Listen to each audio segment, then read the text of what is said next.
Assalamualaikum warahmatullahi wabarakatuh. Salam rahayu bagi kita semua. Selamat datang di channel Sin Hide. Selamat datang di video kami. Dan kali ini, yuk kita bersama bahas tentang sejarah mudik di Tanah Jawa.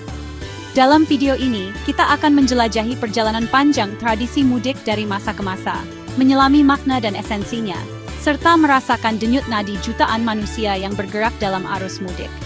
Mudik bukan sekadar perjalanan pulang kampung. Ia adalah tradisi yang mengakar kuat dalam budaya masyarakat Jawa, sebuah ritual tahunan yang syarat makna dan cerita. Dari zaman kolonial hingga era digital, mudik terus bertransformasi, menghadapi berbagai rintangan, namun tak pernah hilang ditelan waktu. Siapkan diri Anda untuk menjelajahi lorong waktu, menelusuri jejak-jejak sejarah mudik di Tanah Jawa, dari masa lalu yang penuh tantangan hingga masa kini yang terus berkembang. Mari kita mulai. Tapi sebelum itu jangan lupa subscribe, like, dan share, serta tuliskan pengalaman mudik Anda yang berkesan di kolom komentar.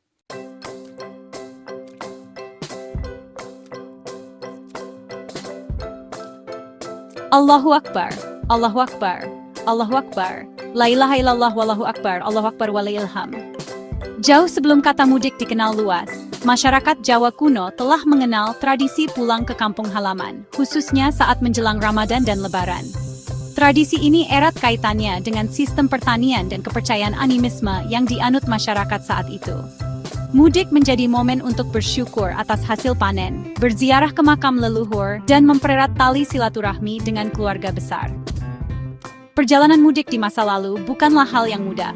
Mereka harus berjalan kaki, menggunakan gerobak sapi, atau perahu kecil menyusuri sungai, menghadapi berbagai risiko dan tantangan di perjalanan. Namun, rintangan tersebut tak menyurutkan tekad mereka untuk pulang. Karena bagi mereka, mudik bukan sekadar perjalanan fisik, melainkan juga perjalanan spiritual untuk kembali ke akar budaya dan jati diri mereka.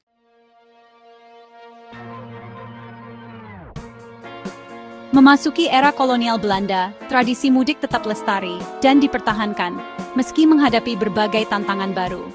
Sistem tanam paksa dan kebijakan-kebijakan kolonial lainnya memaksa banyak masyarakat Jawa untuk bermigrasi, mencari penghidupan di tempat yang jauh dari kampung halaman.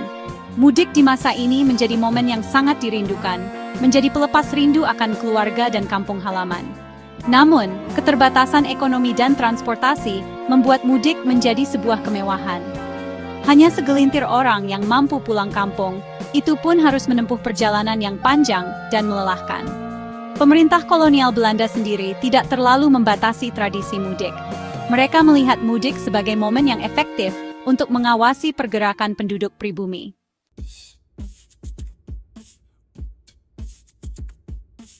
Pemerintah kolonial Belanda memiliki pandangan yang kompleks terhadap tradisi mudik. Di satu sisi, mereka cemas dengan potensi mudik sebagai ajang mobilisasi massa yang dapat mengancam kekuasaan mereka. Di sisi lain, mereka menyadari bahwa mudik memiliki nilai strategis, khususnya dalam bidang ekonomi. Mudik mendorong perputaran uang di daerah, meningkatkan transaksi jual-beli, dan menggerakkan sektor transportasi. Oleh karena itu, pemerintah kolonial Belanda tidak serta-merta melarang mudik, namun melakukan pengawasan ketat terhadap pergerakan para pemudik. Pos-pos pemeriksaan didirikan di berbagai jalur mudik, dokumen perjalanan diperiksa dengan teliti, dan pergerakan massa dipantau secara ketat.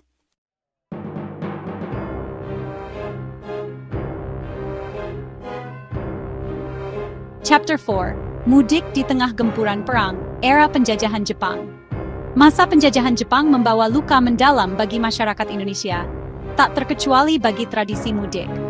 Perang dan penindasan yang dilakukan Jepang membuat kondisi ekonomi dan keamanan semakin memburuk. Perjalanan mudik menjadi semakin sulit dan berbahaya. Jalur transportasi yang rusak akibat perang, kelangkaan bahan bakar, dan ancaman keamanan dari tentara Jepang menjadi momok menakutkan bagi para pemudik. Namun, di tengah situasi yang penuh keterbatasan, semangat untuk mudik tak pernah padam. Masyarakat tetap berusaha pulang kampung, menggunakan segala cara dan upaya, demi bertemu sanak saudara dan merayakan Lebaran bersama di kampung halaman, dan tradisi itu tetap dipertahankan meskipun sulit.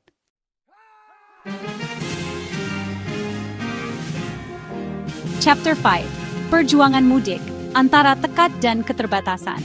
Baik di era kolonial Belanda maupun Jepang, para pemudik harus menghadapi berbagai tantangan dan rintangan. Keterbatasan ekonomi, transportasi yang tidak memadai, dan ancaman keamanan menjadi bagian tak terpisahkan dari perjalanan mudik.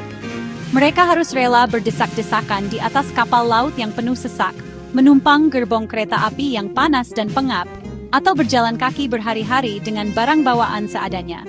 Namun, semua kesulitan tersebut mereka hadapi dengan penuh ketabahan dan kesabaran.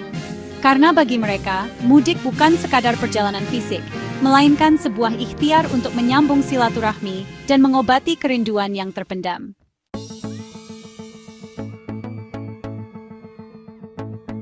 Chapter 6, Merajut Asa di Tanah Air, Mudik di Era Kemerdekaan. Kemerdekaan Indonesia pada tahun 1945 membawa angin segar bagi tradisi mudik. Perlahan namun pasti, kondisi ekonomi dan keamanan berangsur pulih. Pembangunan infrastruktur transportasi seperti jalan raya, jalur kereta api, dan pelabuhan laut semakin memudahkan masyarakat untuk mudik. Mudik di era kemerdekaan menjadi simbol kebebasan dan persatuan bangsa. Jutaan orang dari berbagai penjuru tanah air tumpah ruah di jalan, laut, dan udara, bergerak menuju kampung halaman dengan penuh sukacita. Pemerintah Indonesia pun memberikan perhatian khusus terhadap tradisi mudik. Berbagai upaya dilakukan untuk meningkatkan keamanan, kenyamanan, dan kelancaran arus mudik.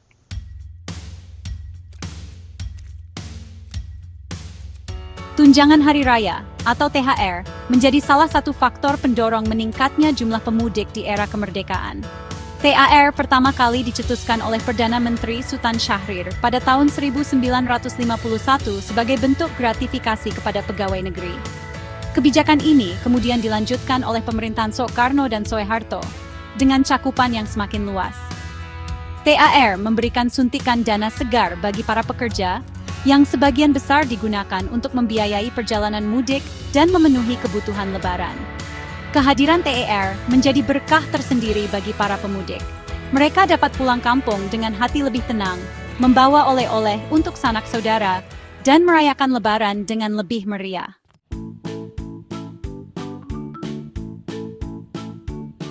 Di era tahun 60-an, mudik masih didominasi oleh moda transportasi darat, khususnya bus dan kereta api.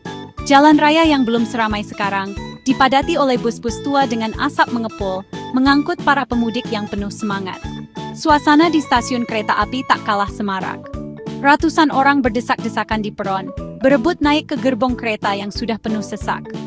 Keterbatasan kapasitas tak menyurutkan niat mereka untuk mudik demi bertemu keluarga tercinta. Meskipun serba terbatas, mudik di era ini syarat dengan nilai-nilai kesederhanaan, kebersamaan, dan gotong royong. Para pemudik saling membantu, berbagi makanan dan minuman, serta menjalin keakraban di sepanjang perjalanan. Memasuki tahun 70-an, moda transportasi udara mulai dilirik sebagai alternatif mudik. Pesawat terbang yang dulunya menjadi barang mewah, kini mulai dapat dijangkau oleh masyarakat kelas menengah. Munculnya maskapai penerbangan bertarif rendah semakin mempopulerkan mudik via udara. Jarak yang jauh dan waktu tempuh yang singkat menjadi daya tarik utama. Para pemudik rela antre berjam-jam di bandara, demi memangkas waktu perjalanan dan segera tiba di kampung halaman. Di sisi lain, mudik dengan sepeda motor mulai marak di era ini. Sepeda motor menawarkan fleksibilitas dan kepraktisan, khususnya bagi para pemudik yang ingin menjangkau daerah-daerah terpencil. Pertumbuhan ekonomi yang pesat di era tahun 80-an membawa dampak signifikan terhadap tradisi mudik. Kepemilikan kendaraan pribadi, khususnya sepeda motor, semakin meningkat. Mudik dengan sepeda motor menjadi pilihan favorit, menawarkan fleksibilitas dan efisiensi waktu, meskipun harus menghadapi risiko dan tantangan di perjalanan. Jalur Pantura menjadi saksi bisu perjuangan para pemudik, berjibaku dengan kemacetan dan terik matahari. Pemerintah terus berupaya meningkatkan infrastruktur transportasi, membangun jalan tol, dan menambah armada transportasi umum. Mudik di era ini menjadi cerminan tingginya mobilitas penduduk dan geliat ekonomi yang semakin bergairah. Tahun 90-an ditandai dengan semakin padatnya arus mudik, baik di jalan raya, jalur kereta api, maupun bandara. Kemacetan panjang menjadi pemandangan yang tak terhindarkan, khususnya di jalur Pantura dan jalur Selatan Jawa. pemerintah terus berupaya mengurai kemacetan, membangun jalan tol baru, dan mengoptimalkan jalur alternatif. Jalur Selatan Jawa yang dulu sepi, kini menjadi primadona bagi para pemudik yang ingin menghindari kemacetan di Pantura. Mudik di era ini menjadi ujian kesabaran dan ketahanan fisik. Berjam-jam terjebak kemacetan, berdesak-desakan di dalam bus atau kereta api, menjadi pengalaman yang tak terlupakan bagi para pemudik. Memasuki era milenial, teknologi digital membawa perubahan signifikan dalam tradisi mudik.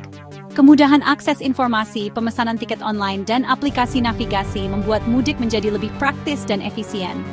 Munculnya platform transportasi online juga memberikan alternatif baru bagi para pemudik. Tak hanya itu, media sosial juga menjadi wadah bagi para pemudik untuk berbagi cerita, foto, dan video selama perjalanan mudik. Namun, di balik kemudahan tersebut, mudik di era digital juga menghadapi tantangan baru, seperti penipuan online, kemacetan parah akibat tingginya volume kendaraan, dan polusi udara yang semakin memprihatinkan. Di balik hiruk-pikuk mudik, tersimpan jutaan cerita dan pengalaman unik dari para pemudik. Ada cerita haru tentang perjuangan seorang ibu demi bertemu anak-anaknya di kampung, kisah lucu tentang tingkah pola para pemudik di perjalanan, hingga kisah pilu tentang kecelakaan yang merenggut nyawa. Mudik bukan sekadar perjalanan fisik, melainkan juga perjalanan emosional yang syarat makna. Ada rasa lelah yang terbayar lunas saat bertemu keluarga tercinta, ada tangis haru saat berziarah ke makam orang tua, dan ada tawa gembira saat berkumpul dengan sanak saudara. Semua cerita dan pengalaman tersebut mewarnai perjalanan mudik, menjadi kenangan yang tak terlupakan seumur hidup. Di balik gemerlap euforia mudik, tersimpan juga duka dan keprihatinan. Tingginya volume kendaraan dan faktor kelelahan menjadi pemicu utama tingginya angka kecelakaan di masa mudik.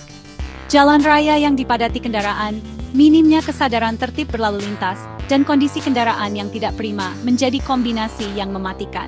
Tak sedikit nyawa melayang di aspal jalan, meninggalkan duka mendalam bagi keluarga yang ditinggalkan. Pemerintah terus berupaya menekan angka kecelakaan mudik dengan meningkatkan infrastruktur jalan, memperketat pengawasan kendaraan, dan menggencarkan kampanye keselamatan berlalu lintas. Tradisi mudik bukan hanya milik masyarakat Jawa, tapi sudah menjadi budaya nasional yang mengakar kuat di seluruh Nusantara. Di berbagai daerah di Indonesia, mudik dikenal dengan berbagai nama dan cara penyambutan yang berbeda-beda.